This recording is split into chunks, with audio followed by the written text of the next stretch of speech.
Selamat siang semuanya. Pada episode kali ini kita akan membahas dan berbincang-bincang terkait resistensi kurikulum mereka belajar digital. Nah, saya Vika dan kali ini saya ditemani oleh Mas Nabil. Iya. Gimana kabarnya Mas Nabil? Alhamdulillah baik. Gimana kabar Anda? Baik juga Mas Nabil. Oke.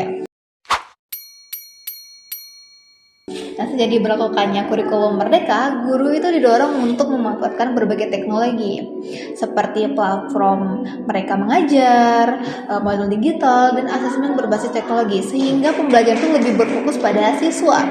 Namun pada kenyataannya di lapangan, hal itu masih belum terimplementasikan dengan baik gitu. Masih ditemukan guru yang kesulitan untuk menggunakan teknologi atau mengajar dengan metode konvensional, dan juga ada juga yang menggunakan hanya untuk sebatas memenuhi kebutuhan administrasi. Nah, fenomena inilah yang dinamakan sebagai resistensi terhadap perubahan. Tetapi apakah resistensi itu selalu berarti penolakan? Atau sebenarnya ini merupakan sinyal bahwa proses perubahan belum sepenuhnya didukung oleh kompetensi, pelatihan, ataupun fasilitas yang memadai. Nah, kali ini kita akan mengupas tuntas terkait resistensi kurikulum mereka mengajar ini ya. Baik, Mas Nabil, saya ada beberapa pertanyaan ya, Mas ya. Silakan. Yang pertama nih kan banyak banget nih orang beranggapan bahwa penyebab utama resistensi kurikulum merdeka ini tuh karena rendahnya kemampuan digital guru gitu ya. Apakah memang benar gitu sesederhana itu atau sebenarnya ada faktor lain gitu? Oke.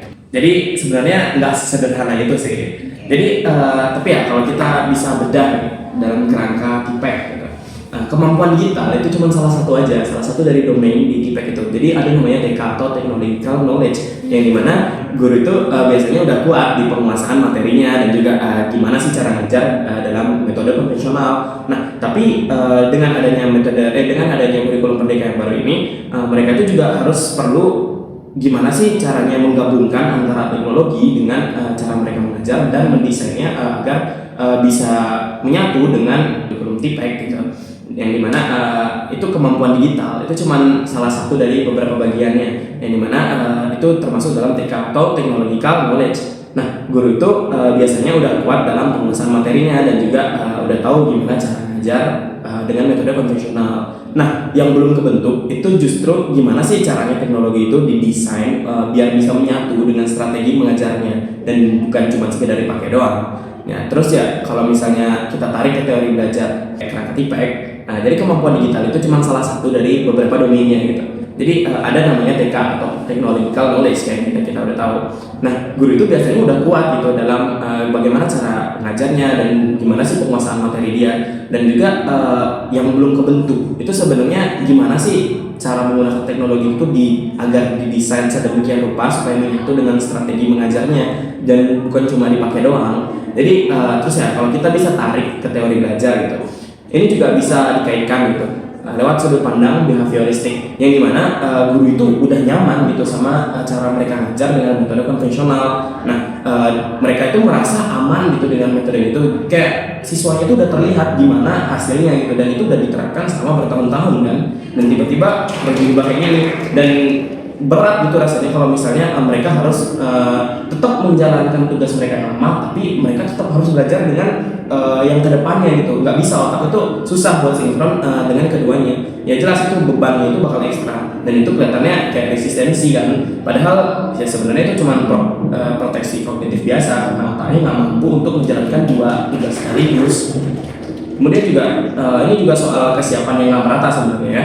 Jadi ada infrastruktur itu yang dimana di daerah 3T itu masih timpang banget seperti yang kita tahu kan. Dan riset itu menunjukkan kalau guru itu butuh sekitar 2-3 tahun mungkin itu buat mereka mulai terbiasa dengan kurikulum baru. Jadinya itu kan nggak selaras tuh, dan itu jauh lebih panjang dari target implementasi kebijakan ini. Jadi kalau misalnya dibilang gurunya yang kurang melek digital, ya enggak juga, itu kesimpulan yang kelewat simpel kataku. Masalahnya yang sebenarnya itu berlapis-lapis. Oke, tadi berarti guru tuh punya banyak beban ya, untuk menyeimbangkan juga susah, belum lagi fasilitas yang kurang memadai. Nah, kalau berdasarkan hal tersebut itu membuat hasil belajar siswa itu tidak meningkat atau nge-stuck deh misalnya deh. Ada nggak sih kalau kita nyalahin resistensi guru ataukah sebenarnya tuh desain pelatihan TIPEK dari pemerintahnya itu gagal untuk menyentuh esensi cara mengajar gitu? Kalau dari aku ya kurang adil sih itu sebenarnya. Kalau langsung nyalain itu enggak banget. Kayaknya kita semua tahu sih kan, hasil belajar siswa itu enggak cuma dipengaruhi dari cara guru ngajar, tapi banyak banget faktornya, kayak misalnya kondisi siswa yang berubah-ubah dan yang nggak mungkin stabil, dan juga ada fasilitas sekolah, bahkan juga bisa sampai desain pelatihan TIPEK itu sendiri. Nah, jadi ada satu metode yang sebenarnya cocok banget gitu buat digunain saat proses perubahan kurikulum, yang dimana prosesnya itu namanya CBAM. Nah, yang dimana CBAM ini kayak sistem yang mengatur kesiapan guru dalam menerapkan suatu inovasi baru. Contohnya kayak sekarang kurikulum baru gitu, atau menerapkan teknologi baru, yang dimana CBAM ini dibagi menjadi 2 tahapan, yaitu ada tahap kepedulian atau perasaan, yang dimana itu berfokus pada gurunya itu sendiri, yang itu kayak dari perasaan mereka yang awalnya takut, bimbang gitu gimana cara makanya, kemudian cara mereka manajemennya pelan-pelan gitu di kelas, dan kemudian akhirnya bisa fokus ke dampak positif bagi siswa. Kemudian ada juga tahap penggunaannya atau tindakan, yang dimana ini kayak pertama ada tahap itu belum dipakai, dia masih mikir-mikir. Kemudian ada juga yang kemudian ada mulai mencoba secara kaku, yang dimana itu digunain itu pelan-pelan dan sesuai dengan mekanisme yang telah ditentukan. Kemudian digunakan dengan rutin, dan terakhir akhirnya guru bisa memodifikasi inovasi tersebut. Kemudian banyak juga pelatihan resmi yang malah langsung lompat gitu ke tahap dampak. Jadi mereka nggak mikirin dampak-dampak sebelumnya, kayak langsung aja gitu nunjukin visinya kurikulum itu di awal gitu, tapi belum nuntasin kekhawatiran guru-gurunya, kayak teknisnya di awal itu gimana harusnya. Iya, iya itu dah. Jadi cuma akhirnya doang, kayak harusnya gimana gitu di akhirnya, kayak gitu. Jadi kalau capaian belajarnya nggak nyampe, ya itu bukan otomatis salah guru kan, udah jelas banget. Jadi ya itu pelatihannya aja yang belum tepat sebetulnya. Tapi kalau kita baru ngajarin cara pakai aplikasi, jadi belum ngajarin gimana sih teknologi itu harusnya masuk ke dalam desain assessment atau strategi belajar yang lebih bermakna. Jadi makanya menurutku yang perlu dievaluasi itu tetap dua-duanya, bukan salah satu ya, dua-duanya tetap harus selaras. Jadi kesiapan gurunya sama sistem pelatihannya, karena selama ini pendekatannya itu masih top ke down ya, bukan pendekatan yang tumbuh bareng gitu dari pendekatan guru di lapangan. Oke, berarti intinya semua itu lakukan secara bertahap dan menuntaskan setiap tahapnya, nggak bisa langsung lompat kan. Karena itu bikin, kalau bisa diibaratkan dengan bangunan tuh kayak konstruksi awalnya tuh udah goyang, ditimpa lagi ya tambah goyang. Iya benar-benar kebingungan jadi ya. Nah, kalau kita perhatikan kan sebenarnya tujuan kurikulum ini kan untuk ingin membuat belajar lebih berfokus pada siswa, dan guru sebagai fasilitator ini kan konstruktivisme ya, ya. Tapi di lapangan tuh banyak banget guru yang bilang kalau mereka tuh lebih sibuk untuk ngurus administrasi gitu dibandingkan menyiapkan pembelajaran untuk siswa. Nah, menurut kamu kenapa sih kok ini hal itu bisa terjadi gitu? Nah, ini nih kontradiksi yang menurutku paling kelihatan banget dalam proses penerapan kurikulum yang baru ini ya. Jadi kurikulum Merdeka itu didesain untuk menuntut guru itu buat mendesain pembelajaran yang berdiferensiasi dan juga asesmennya yang otentik. Nah, yang dimana itu udah jelas banget selaras dengan STL, ya kan? Student Center Learning. Iya, benar sekali. Nah, yang dimana kalau tuntutannya itu nggak dibarengin dengan pengurangan beban, jadinya ini berpusat pada siswa kan. Oke, jadi tapi tuntutan itu malah nggak dibarengin dengan pengurangan beban administratif yang lain. Jadi dulu udah ada beban, dulu dari metode konvensional udah banyak bebannya. Terus ditambah lagi dengan beban baru yang sekarang, contohnya kayak laporan digital, terus upload bukti karya dan ya lain sebagainya. Bahkan ya platform kayak ketika mengajar, yang niatnya itu justru buat menjembatani kompetensi guru. Nah, tapi malah bisa jadi bumerang gitu buat kalau cuma dipakai buat ngejar poin atau syarat administratif doang, bukannya buat mengubah cara ngajar. Nah, ini juga yang bisa kita jelasin lewat teori beban kognitif yang tadi. Nah, jadi di mana otak itu nggak bisa menjalankan 2 tugas sekaligus. Jadi mereka guru ini harus mikirin gimana sih cara ngajarnya yang bagus gitu, dan juga gimana cara memenuhi dokumentasi dengan tuntutan yang sebanyak itu. Nah, jadi ya ujung-ujungnya waktu buat nyiapin pembelajaran itu habis buat mikirin dokumentasinya itu. Betul. Jadi Jadi kayak gue tuh punya banyak tuntutan ya sebenarnya ya, dari kanan ditarik juga, dari kiri ditarik juga ya. Berat sih ya sebenarnya ya. Nah, kalau dari yang udah kamu jelasin nih, apakah memang benar gitu sudah melakukan konstruktivisme di dalam pembelajarannya? Aku tanpa sadar tuh guru tuh terdorong untuk lebih mengurus administrasi. Kan yang udah kamu jelasin tadi tuh, apakah sebenarnya tuh pembelajarannya sudah sesuai dengan teori konstruktivisme, atau guru tuh tanpa sadar tuh terdorong untuk lebih fokus terhadap menggunakan teknologi karena untuk memenuhi tuntutan penilaian atau sertifikat gitu. Oke, kalau secara konsep ya emang ya dekat banget itu dekat banget. Kalau dari konstruktivisme ya, terutama gagasan Vygotsky soal zona perkembangan proksimal misalnya namanya. Nah, itu nekenin banget bahwa siswa itu harus aktif untuk membangun pengetahuan mereka lewat pengalaman dan bimbingan secara bertahap. Nah, dan itu sejalan banget sama semangatnya SCL di kurikulum Merdeka yang sekarang. Tapi kayak yang udah kita tahu, kalau misalnya praktiknya itu bukan selalu, hampir sering banget meleset. Nah, ini yang tadi aku singgung soal penggunaan teknologi pada proses pembelajaran. Tapi banyak banget itu guru yang pakai teknologi itu cuma ditempel di akhir doang gitu. Jadi kayak nih ganti papan tulis itu cuma dengan PPT. Jadi cuma ganti alatnya aja itu. Tapi biar kelihatan up gitu kayak. Iya, biar kelihatan kayak ini kelihatan modern gitu. Nah, cuman buat memenuhi sertifikat doang itu juga dengan urusan administratifnya. Jadi ya ini nyambung juga soal insentif yang dimana itu kalau yang diukur itu cuman bukti pakai teknologinya doang, ya wajar orientasinya orientasi administratif. Ini nyambung soal insentif yang dimana kalau yang diukur itu cuman bukti pakai teknologinya aja, ya wajar orientasinya jadi administratif, bukan beneran ngasih ruang eksplorasi buat siswa. Gitu ya, jadi belum sepenuhnya terpenuhi ya untuk teori konstruktivisme ini ya. Tapi sejalan juga sih sebenarnya ya. Cuma ya siswa itu juga butuh bimbingan, walaupun konstruktivisme itu mengandalkan pengalaman sebelumnya juga. Tetap harus ada bimbingan bertahap. Gak bisa dilepas. Miskonsepsi. Ya. Oke, nah ngomong-ngomong tentang tadi tuh untuk belajar gitu ya dari pengalaman sebelumnya. Jadi kan ada yang namanya 4 pilar UNESCO gitu ya. Ada learn to know, learn to be, learn to do, dan learn to live together. Bener kan ya? Ya, benar. Nah, jadi dan sekarang tuh sudah tuh lebih mudah gitu mengakses informasi karena adanya teknologi ya, bisa dari AI maupun searching di Google gitu kan ya. Nah, tapi gimana sih dan atau apa sih pengaruhnya terhadap kemampuan kerja sama mereka, berkomunikasinya mereka, atau pembangunan karakter mereka gitu? Apakah belajar digital masih bisa memenuhi tujuan 4 pilar itu, atau justru cenderung ke satu pilar saja dan mengabaikan pilar sebelum yang lain gitu? Sebenarnya masih bisa kok, masih bisa banget itu. Nah, tapi ya itu syaratnya desain pembelajaran itu bukan di teknologinya doang. Dimana 4 pilar UNESCO kayak yang kamu udah sebutin tadi, itu ada learning to know, learning to do, learning to be, dan learning to live together. Nah, dimana teknologi itu paling gampang banget nyentuh yang to know kan, karena untuk mengeksplorasi dan akses informasinya.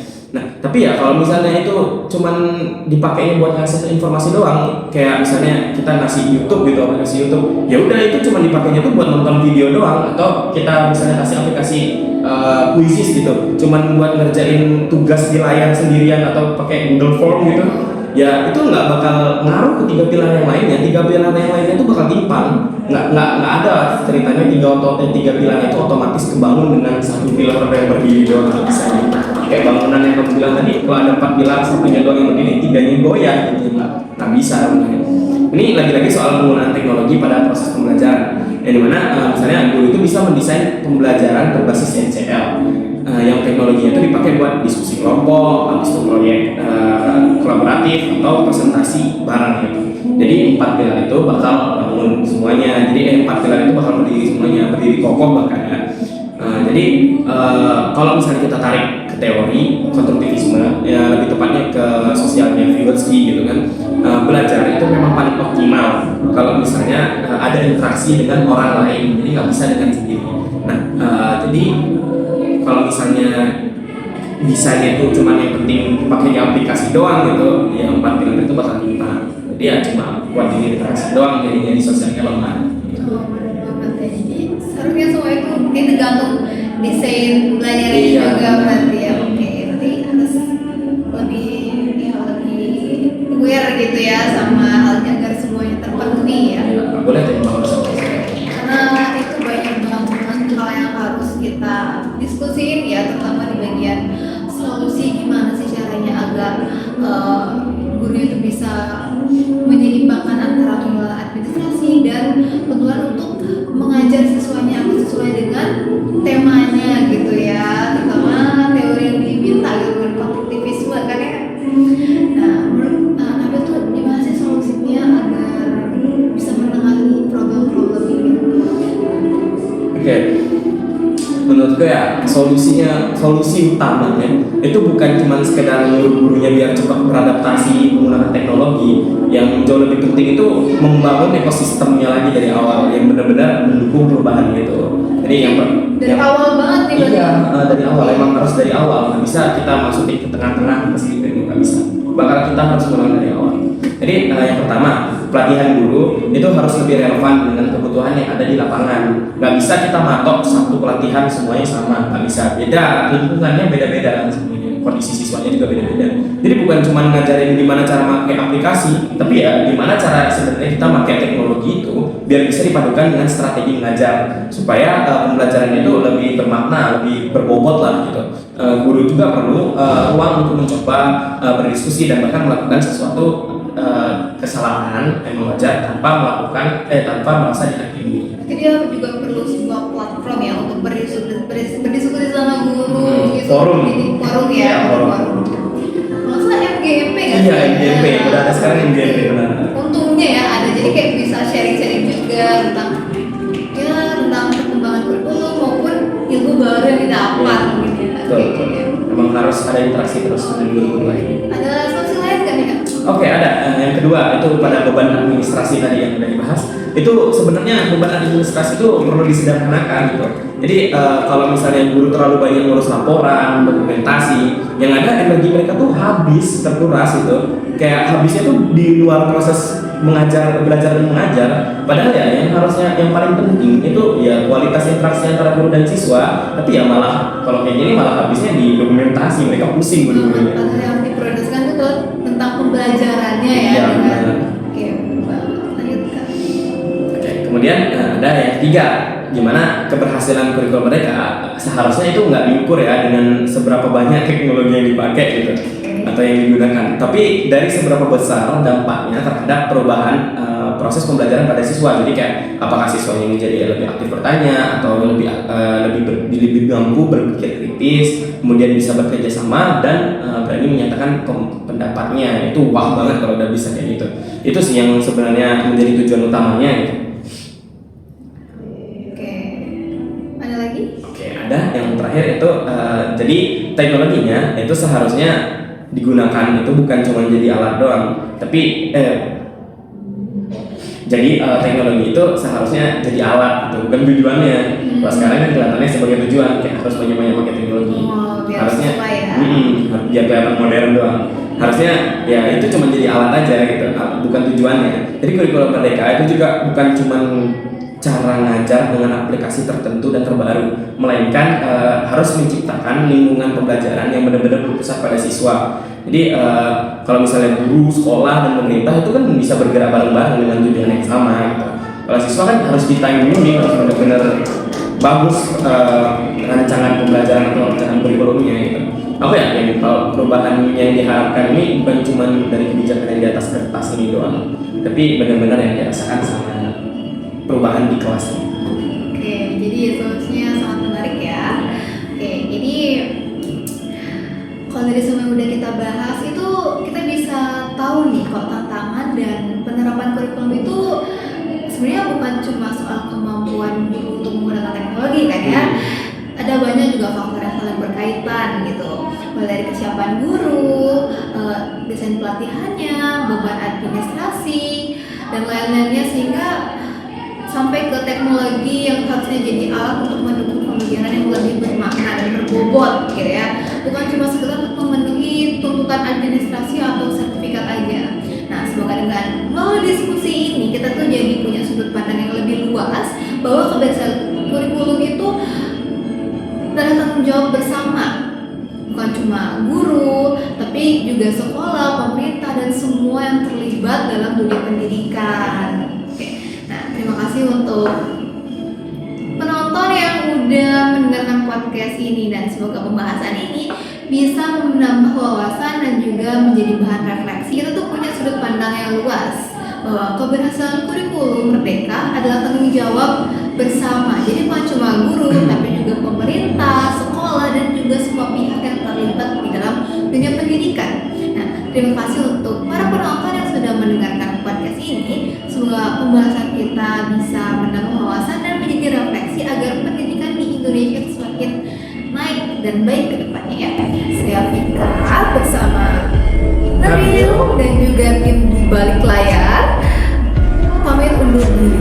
Terima kasih atas perhatiannya. Terima kasih. Selamat siang ya. Selamat siang.